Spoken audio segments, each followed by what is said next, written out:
What happens in the Arctic does not stay in the Arctic. There are things happening in the Arctic now that would have been unthinkable 20 years ago. This is the region warming faster than anywhere else on Earth. And as the climate changes, so does its strategic importance. But we need Greenland for national security and even international security. Major powers are turning their eyes north, looking for resources, new routes through the ice, and a way to strengthen their position on the global stage. A lot of countries have come out with Arctic strategies. It's part of how the international order is being challenged. Here are 5 reasons why the Arctic has become one of the world's most hotly contested regions. To understand this, we need to look at the world in a different way.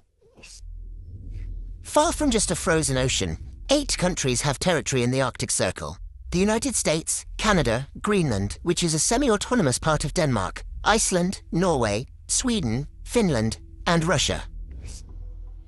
During the Cold War between the US and Soviet Union, going over the pole was a potential route for missile strikes. Both countries expanded their military operations, with the US establishing a base in the north of Greenland. But in 1987, with the Cold War coming to an end, Soviet leader Mikhail Gorbachev proposed the scaling down of military activity in the Arctic. What Gorbachev was trying to articulate was a vision where the Arctic parties would focus on areas where they could find common cause. In the years that followed, the 8 Arctic nations formed the Arctic Council and agreed to work together on research and environmental protection.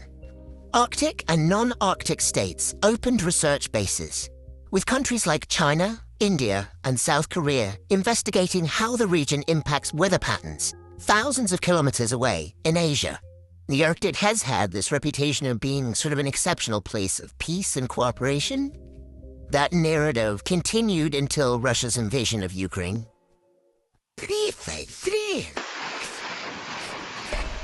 In 2022, Russia reopened the Cold War's fault lines. Within months, Finland and Sweden applied to join NATO, the Western military alliance.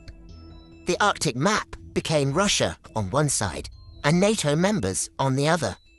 The border between Norway, Finland, and Russia is effectively a front line for Russia and NATO. The Arctic saw direct conflict when a Russian airbase in the Arctic Circle was attacked by Ukrainian drones. The region is critical to Russia's military.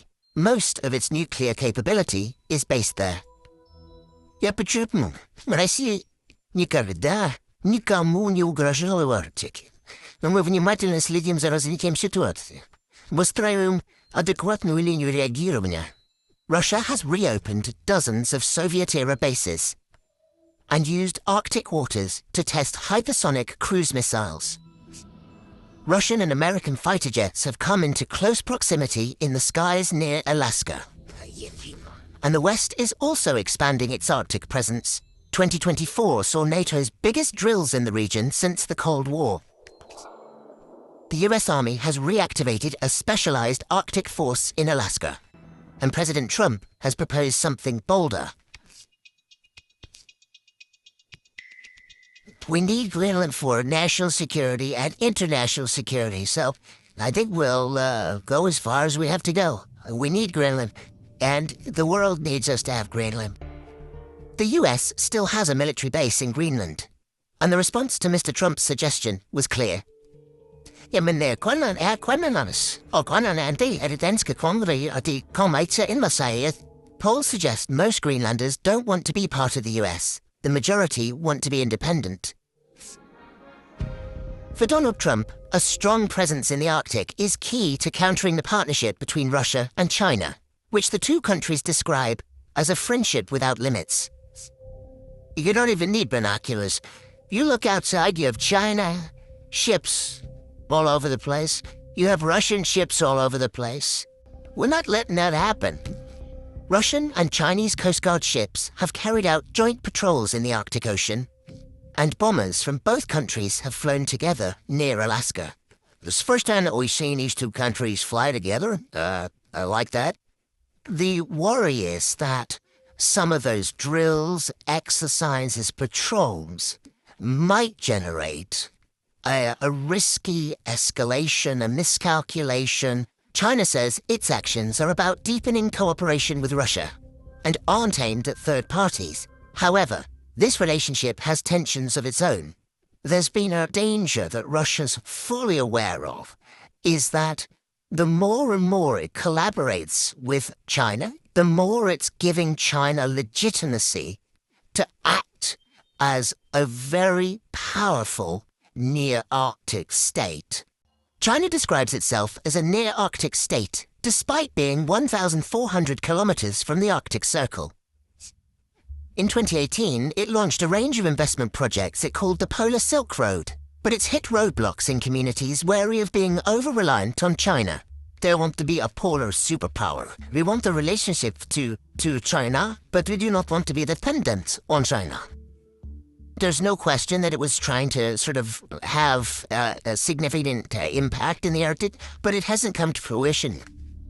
Most of China's economic success in the Arctic has come from partnering with Russia on projects like this natural gas extraction field. And shipping this gas has been made easier by the Arctic Ocean's melting sea ice. This was how much there was in summer 1979.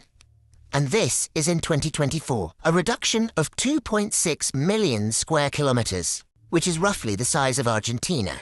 Many see this as an opportunity to exploit the Arctic for shipping during the summer months. Of the 3 potential routes, the only one currently viable is along Russia's northern coast, known as the Northern Sea Route. There's been the hope that more and more traffic could bypass the usage of the Suez Canal and shave thousands of miles of shipping time and distance. 97 cargo voyages were made using the Northern Sea Route in 2024, mostly exports from Russia to China. But compared to Suez, with 13,000 ships passing through every year, it's a long way from being a competitive option. The Arctic Ocean is frozen for most of the year. Even in summer, it's an unpredictable environment. You're going to have a situation where there are very small windows of time, where there could be the potential to transit, and that doesn't offer the certainty the shipping industry needs. While questions remain about shipping, there's something else the melting ice may reveal. There's been this narrative of the last frontier of sort of rich access to resources that haven't been accessible in the past. It's estimated that 30% of the world's undiscovered gas and 13% of undiscovered oil is there. Minerals too, particularly in Greenland. If the US were to gain access to Greenland's resources, it could significantly reduce our dependence on foreign suppliers, particularly China, which currently operates a virtual monopoly on the rare earth market. But getting these resources is far from simple. You're dealing with environments that are remote, expensive to operate in, lacking infrastructure, and where there is very little skilled labor close by. Despite this, global interest in the region, and what further ice melt might reveal, remains. And that could introduce further competition to this already contested region.